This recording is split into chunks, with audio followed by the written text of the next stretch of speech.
Խոսեք ձեր երեխաներին, իրենց դաստիարակեք այնպես, որ տղա ջան, աղջիկ ջան, հատուցում ա լինելու,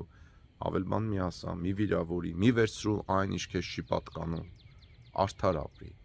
ազնիվ ապրի։ Եվ ես ձեզ որպես եղբայր խնդրում եմ, դուք էլ խոսեք այս բաների մասին, դուք էլ գրեք այս բաների մասին, կիսեք այս զայնագրությունը ձեր ընկերների հետ, որպեսզի ավելի ու ավելի շատ մարդիկ իմանան, հիշեն, որ եկեղեցին մեզ հիշեցնում է այս շաբաթ, գիտեք, այս գալիք կիրակի օրը, մեծ պահքի 6-րդ շաբաթ կիրակին կոչվում է Գալստյան կիրակի, էլի աշխարհի վերջի մասին է, Քրիստոսի երկրորդ գալստյան մասին է, նաև առաջի գալստյան մասին պատմություն կա, որ մենք իմանանք, որ քրիստոնեությունը անցյալի բան չի, որով մենք ապրում ենք, Տեր Հիսուս Քրիստոսը վերադառնալու է, լինելու է ամեն մեկիս համար ահեղ դատաստան, իմ համար էլ, ձեր համար էլ, բոլորիս համար, պրեզիդենտների համար էլ, Հռոմի Պապի համար էլ, կաթողիկոսի համար էլ, հոգևորականների համար էլ, եկեղեցական բոլորիս համար լինելու է ահեղ դատաստան, ու ոչ մեկը չի փլստալու։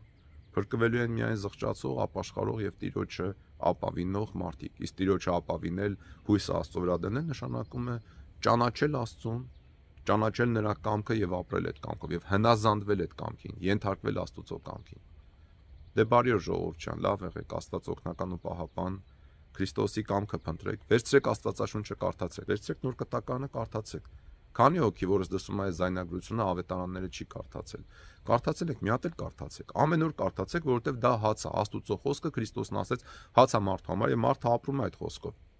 Որովհետև մենք մոռանալու հատկություն ունենք։ Իսկ ամեն օր կարդացեք, որպեսզի ձեր հիշողության մեջ մնա։ Ումը վերցրեք ավետարանս Մատթեոսի, ավետարանս Մարկոսի, ավետարանս Ղուկասի, իսկ եթե ուզում եք աշխարհի վերջի մասին, հիշեք Մատթեոսի ավետարանում 24-րդ գլխում է,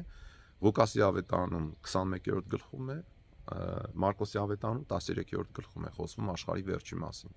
Կարդացեք, միգուցե ձեր մոտ այդտեղից հետաքրքրություն կառաջանա ամբողջ ավետարանը կարդալ։ Բարի օր բոլորիդ, Աստված օգնական